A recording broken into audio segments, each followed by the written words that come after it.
ጤና ይስጥልን ተመልካቾቻችን ከአንከር ሚዲያ ዝግጅት ክፍል ያክብሮ ሰላምታችንን እናቀርባለን።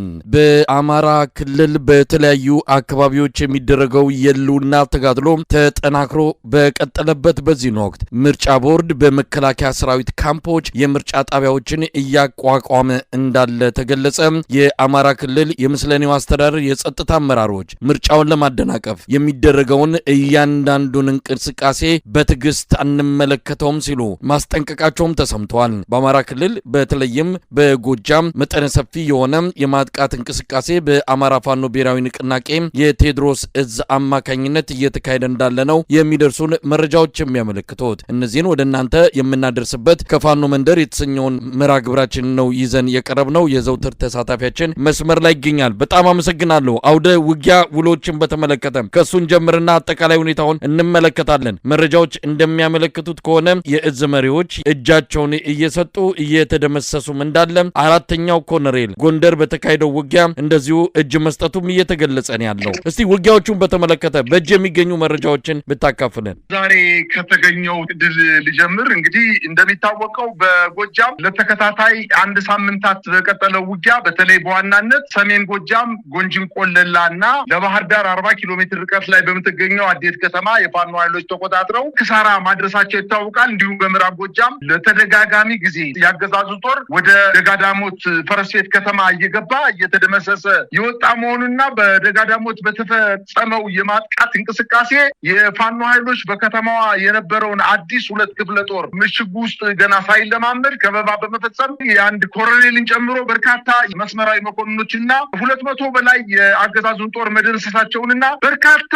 የጦር መሳሪያዎችን ማርከዋል። የአርበኛ መንበሩ ጌትዬ ዘመቻ በማለት በሰዴ ወረዳ ዋና ከተማ ሰዴን ከተማ የፋኖ ኃይሎች ከበባ በመፈጸም ትልቅ ድል አግኝተዋል። እንግዲህ የአማራ ፋኖ ብሔራዊ ንቅናቄ ምዕራብ አማራ ቀጠና ቴዎድሮስ እዝ 201ኛ ኮርና 206ኛ ኮር በጋራ በመቀናጀት ባደረጉት የተጠና ውጊያ የምስራቅ ጎጃም ዞን ሰዴ ወረዳዋን መቆጣጠራቸውን አስታውቀዋል። እንግዲህ መንበሩ ጌትዬ የተሰየመው ይህ ዘመቻ የአገዛዙን ካምፕ በመደምሰስ የሰዴ ከተማን ማህበረሰብ ከአገዛዙ ነጻ ማውጣታቸውን አስታውቀዋል። እንግዲህ በተደረገው ውጊያ 5 ብሬን መማረክ ችለዋል። እንዲሁም ክላሽ ከ100 በላይ ማርከዋል። ቆመ ጠብቀኝ 17 የተበላሸ መሳሪያ 7 የመገናኛ ሬዲዮ 1 የወገብ ትጥቅ 14 የክላሽ ካዝና ከ140 በላይ የእጅ ቦምቦች 50 የብሬን ተተኳሽ 2000 የክላሽ ተተኳሽ 1000 ማርከዋል።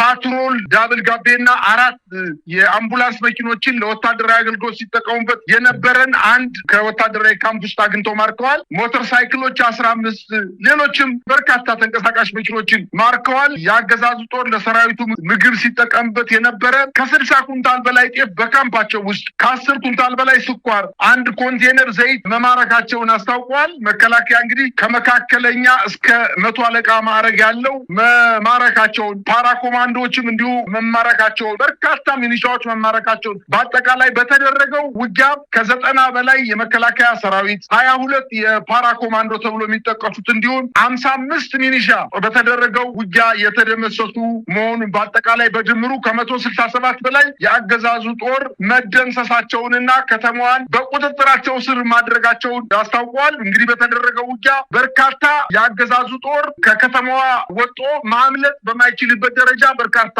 ምርኮኞች ተገኝተዋል። እንግዲህ የአገዛዙ ጦር ይዞት የነበረውን መሳሪያዎች የፋኖ ኃይሎች በእጃቸው ማስገባታቸውን አስታውቀዋል። ይህ በእንዲህ እንዳለ በሰዴ ወረዳ ሰዴ ከተማን የፋኖ ኃይሎች በአገዛዙ 6ኛ እዝ 601ኛ ኮር 25ኛ ክፍለ ጦር በፈጸሙት ማጥቃት አንድ የሻለቃ ምክትል አዛዥን ሲማረክ የተከማቸ መሳሪያ ከነተተኳሹ ተማርኳል። እንግዲህ የመሳሪያ መጋዘን ሰዴ ወረዳ ስትራቴጂክ ከተማ በመሆኗ ወደ በርካታ ወደ ሞጣ፣ ወደ አባያ በረሃ፣ ወደ ቢቡኝ እና ወደ ተለያዩ ጎጃም አካባቢዎች ለመንቀሳቀስ ዋና የማዘዣ ጣቢያ ሆኖ እያለ በርካታ የነፍስ ወከፍና የቡድን መሳሪያ ተከማችቶ የሚገኝበትን ባጠቁበት ወቅት በመጋዘን ተቀምጦ በማግኘታቸው ይዘው እንደሄዱ ነው ለማወቅ የተቻለው። በጎጃም አሁንም የዘመቻ አዛዡን ጨምሮ 4 የአድማ ብተና አባላት ብሬን እና የነፍስ ወከፍ መሳሪያ በመያዝ 206ኛ ኮርን መቀላቀላቸውን አስታውቀዋል። በደብረ ማርቆስ እንዲሁ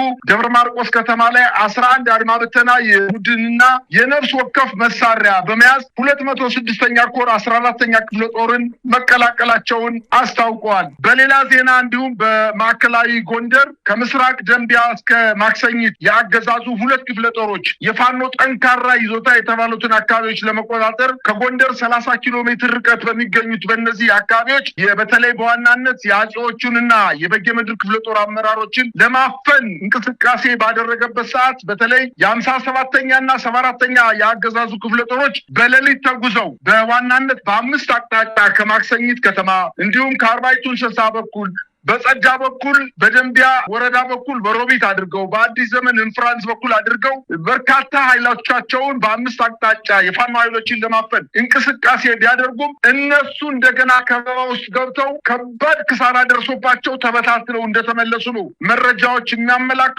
በተደረገው ውጊያም ከ40 በላይ የአገዛዙ ጦር ወይም የመከላከያ ሰራዊት ሲደመሰስ ከ30 በላይ መቁሰሉና 21 የአገዛዙ ጦር ምርኮኛ መሆኑን እንዲሁም በተደረገው ውጊያ 15 ክላሽ ከ2500 በላይ ተተኳሽ 1000 የብሬን ተተኳሽ መማረካቸውን በተለይ በሮቢት ከተማ አቅራቢያ በተደረገው ውጊያ የአገዛዙ ጦር እጅ መስጠቱንና አሁንም ውጊያው የቀጠለ መሆኑን በዚህ አካባቢ እየተደረገ ያለው ውጊያ ዛሬን ጨምሮ ለ3 ተከታታይ ቀናት የዘለቀ ቢሆንም የአገዛዙ ጦር ከተለያዩ አቅጣጫዎች ከአዘዞ ወታደራዊ ካምፕ እንዲሁም ከጭልጋ ሰራማ ከሚባለው ወታደራዊ ካምፕ ከአዲስ ዘመን በኩል ሰራዊቱን በሶስት አቅጣጫ ተጨማሪ ኃይል ቢያመጣም እስካሁን ድረስ ውጤት ማምጣት ባለመቻላቸው ከፍተኛ ክሳራ አድርሰውበታል። አሁንም በከበባ ተራራ ላይ ተቀምጦ እጅ ስጥ የተባለ በርካታ ጦር እንዳለ ነው መረጃዎች እያመላከቱ የሚገኙት። አሁንም በምዕራብ ደንቢያ ጨዋይት፣ በጣቁሳ ወረዳ ደግሞ ጨውድባና ጨፍደብር በሚባሉ ቀበሌዎች ላይ የአገዛዙ ጦር